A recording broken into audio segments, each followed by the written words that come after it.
Hello everyone, कैसे हैं आप सब। स्वागत है आप सबका एक और नई वीडियो में। और ये वीडियो होने वाला है द मैट्रिक्स रिजरेक्शंस के बारे में, जो कि मैट्रिक्स फ्रेंचाइजी की चौथी फिल्म है और इस साल की one of the most awaited movies में से एक भी है। और अगर आपने ये मूवी अभी तक नहीं देखी तो कोई टेंशन लेने की बात नहीं, आप ये वीडियो पूरा देख सकते हैं, क्योंकि मूवी के बारे में या फिर उसकी स्टोरी के बारे में मैं कोई भी मेजर स्पॉयलर्स नहीं देने वाला। हालांकि मूवी में मेजर स्पॉयलर्स देने लायक कुछ है नहीं, काफ़ी प्रेडिक्टेबल स्टोरी है, लेकिन उसके बारे में हम आगे बात करेंगे ही। जब इस मूवी का अनाउंसमेंट हुआ था तो सबके दिमाग में एक ही सवाल आया था कि क्या सच में एक मैट्रिक्स फ्रेंचाइजी को और एक सीक्वल की ज़रूरत है, क्योंकि इस सीरीज़ की लास्ट मूवी 2003 में आई थी जो कि थी मैट्रिक्स रिवॉल्यूशंस, और वो ज़रूर एक लो एंड पे ख़त्म हुई थी क्योंकि वो मूवी उस ट्रायोलॉजी की एक वीक लिंक थी। तो अगर उस हिसाब से देखा जाए तो हाँ, मैट्रिक्स फ्रेंचाइजी को एक ऐसे सीक्वल की ज़रूरत थी जो कि सीरीज़ को फिर से अपने हाई पॉइंट पर लेके जाए। लेकिन क्या अभी ये मैट्रिक्स रिजरेक्शंस ने वो करके दिखाया है? बिल्कुल भी नहीं।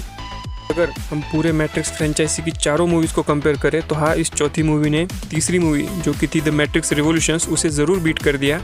लेकिन फिर भी मुझे ऐसा लगता है कि ये मैट्रिक्स रिलोडेड से भी अभी काफ़ी नीचे है, और द ओरिजिनल मैट्रिक्स की तो आप बात ही भूल जाओ, वो तो काफ़ी ऊपर है। तो मेरे ओपिनियन में मैट्रिक्स फ्रेंचाइजी को एक दमदार सीक्वल की ज़रूरत थी, लेकिन रिजरेक्शन ने वो ज़रूरत पूरी नहीं की और ये खाली अननेसेसरी सीक्वल लगता है। तो मेरी वार्नर ब्रदर्स से एक ही रिक्वेस्ट है कि ऐसे सीक्वल बनाना बंद करो जो कोई नहीं देखना चाहता, बल्कि ऐसे सीक्वल बनाओ जो हर कोई देखना चाहता है। और इसका प्राइम एग्जांपल है मैन ऑफ स्टील का सीक्वल, जिसका इंतज़ार करते करते अब लगभग 10 साल हो ही जाएंगे अगले साल में, लेकिन अभी तक उसकी अनाउंसमेंट भी नहीं है। तो चलिए फ़िलहाल बात करते हैं मैट्रिक्स 4 के बारे में। तो अगर बिना किसी स्पॉयलर के मैं अगर मूवी के बारे में बात करूँ तो मैट्रिक्स रिवॉल्यूशंस के एंड में हमें नियो मरता हुआ दिखाई देता है, और ट्रिनिटी का आगे क्या होता है ये भी हमें मालूम नहीं होता। तो इस मूवी में हमें नियो तो दिखता है, लेकिन अभी उसका नाम नियो नहीं है, उसका नाम थॉमस एंडरसन है। तो अगर आपको याद हो तो पहले मैट्रिक्स मूवी में कियानू रीव्स का नाम थॉमस एंडरसन ही था, वो रेड पिल लेने से पहले। और ओरिजिनल मैट्रिक्स ट्रायोलॉजी में जो भी इवेंट हुए थे उन सारे इवेंट पे एक वीडियो गेम बनी है, जिसे खुद थॉमस ने ही डिज़ाइन किया है और उसे प्रोड्यूस किया है वार्नर ब्रदर्स ने। जी हाँ, वार्नर ब्रदर्स खुद अपने ही मूवी में अपना ही प्रमोशन कर रहे हैं। ओरिजिनल मैट्रिक्स ट्रायोलॉजी के सारे इवेंट्स थॉमस को दिख तो रहे, लेकिन वो फ्लैशबैक के रूप में दिख रहे हैं, और उसी की वजह से वो कंफ्यूज होकर साइकियाट्रिस्ट की हेल्प भी ले रहा है, और वही साइकियाट्रिस्ट उसे ब्लू पिल प्रिस्क्राइब कर रहा है, जिसकी वजह से ये सब हो रहा है और उसे याद नहीं आ रहा है कि वो नियो है। अब वो साइकियाट्रिस्ट कौन है और वो ब्लू पिल क्यों दे रहा है थॉमस को, ये तो मैं आपके लिए स्पॉइल नहीं करूँगा, वो आप मूवी में ही देख लीजिए। और अब मॉर्फियस को ये कन्विंस करना है थॉमस को कि वो रेड पिल ले और जाने कि वो नियो है, ना कि थॉमस एंडरसन। और अगर आपको ये अब तक की बिना स्पॉइलर की स्टोरी इंटरेस्टिंग लगी होगी तो बस इतना ही इंटरेस्टिंग पार्ट है मूवी में, इसके आगे मूवी काफ़ी फ्लैट है। मूवी की स्टोरी के बारे में अगर और कुछ बात करें तो बहुत सारे रेफरेंस है जो ओरिजिनल ट्रायोलॉजी से आते हैं, और अगर आपने ओरिजिनल ट्रायोलॉजी नहीं दिखी तो ये मूवी आपको शायद ही समझ आएगी। मूवी के सेकंड हाफ में स्टोरी को थोड़ा कंफ्यूजिंग करने की कोशिश की गई है, बहुत सारे रेफरेंसेस दे के ओरिजिनल ट्रायोलॉजी को, इसकी मेरे ख्याल से ज़्यादा ज़रूरत तो नहीं थी। अगर मूवी की डायरेक्शन की बात करें तो अगर आपको याद हो तो पहली मैट्रिक्स मूवी द वचाउस्की ब्रदर्स ने डायरेक्ट की थी, जिसे कोलैबोरेटली द वचाउस्कीज कहा जाता था। लेकिन शायद आपको ये पता नहीं होगा कि वो दोनों भाई अपना सेक्सुअल ट्रांजिशन करके अब वुमन बन चुके हैं, यानी कि वो अब वचाउस्की ब्रदर्स नहीं तो वचाउस्की सिस्टर्स है, और उन्हीं में से एक यानी कि लाना वचाउस्की ने ये मूवी डायरेक्ट की है। और इसी वजह से मूवी की डायरेक्शन काफ़ी अच्छी है, क्योंकि लाना वचाउस्की ने ही ओरिजिनल मैट्रिक्स ट्रायोलॉजी को डायरेक्ट और को राइट की थी। तो इस फ्रेंचाइजी को उनसे ज़्यादा समझने वाला डायरेक्टर शायद ही दूसरा कोई मिलता, तो ये एक प्लस पॉइंट है मूवी का। लेकिन शायद इसी वजह से मूवी बहुत ज़्यादा रिलाई करती है नॉस्टैल्जिक एलिमेंट्स पे, यानी जो हम फ्लैशबैक सीन्स देखते हैं ओरिजिनल ट्रायोलॉजी से उस पे, बजाय कि कुछ अपना बिल्ड करे और उस पर रिलाई करे।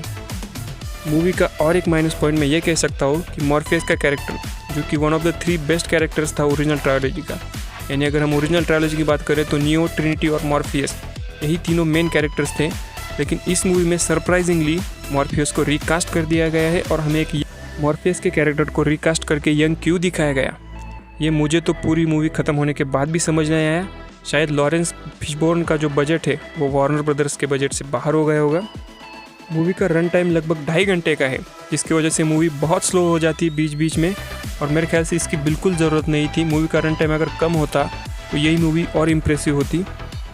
हालांकि मैट्रिक्स की पहली तीनों मूवी का रन टाइम भी लगभग उतना ही है, लेकिन ये याद रखिए कि वो मूवीज़ 20 साल पहले आई थी, और अगर हम आज की बात करें तो 2.5 घंटे वाली मूवी तभी चलती है जब आप एक मार्वल मूवी बना रहे हो, बाकी मूवीज़ तो शायद ही चलेगी। और अगर हम ओरिजिनल कास्ट की बात करें तो नियो और ट्रिनिटी की केमिस्ट्री अभी भी उतनी ही स्ट्रांग है जितनी 20 साल पहले थी। हालांकि कियानू रीव्स का कैरेक्टर पहले हाफ में अपने ड्रैकुला मोड पे चला गया था, लेकिन मूवी के सेकंड हाफ में वो अपना नियो का कैरेक्टर पूरी तरह पकड़ लेता है। कैरी एन मॉस जिन्होंने ट्रिनिटी का कैरेक्टर प्ले किया है, कंपैरेटिवली बहुत कम स्क्रीन टाइम है उन्हें, लेकिन वो जितना भी स्क्रीन टाइम है वो काफ़ी इंप्रेसिव है। साथ ही में हमें इस मूवी में प्रियंका चोपड़ा भी देखने को मिलती है। उनका भी स्क्रीन टाइम काफ़ी कम है, लेकिन उन्होंने कैरेक्टर जो है वो काफ़ी इंपॉर्टेंट प्ले किया है।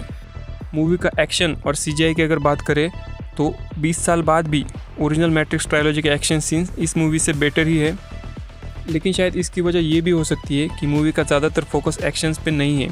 मूवी का ज़्यादातर फोकस इमोशनल और ड्रामेटिक सीन्स पे है जो कि स्टोरी बिल्ड करते हैं, लेकिन वो भी ज़्यादा इंटरेस्टिंग ना होने के कारण एक्शन जो ऑलरेडी वीक है वो और वीक लगती है अगर हम एज अ होल मूवी देखें।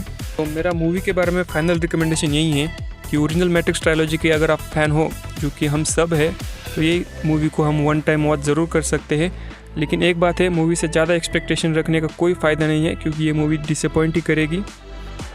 और अगर आप ये मूवी ऑलरेडी देख चुके हो तो मुझे कमेंट में ज़रूर बताइए कि आप इस मूवी को कितने नंबर पर रैंक करेंगे ओरिजिनल मैट्रिक्स ट्रायलॉजी के साथ।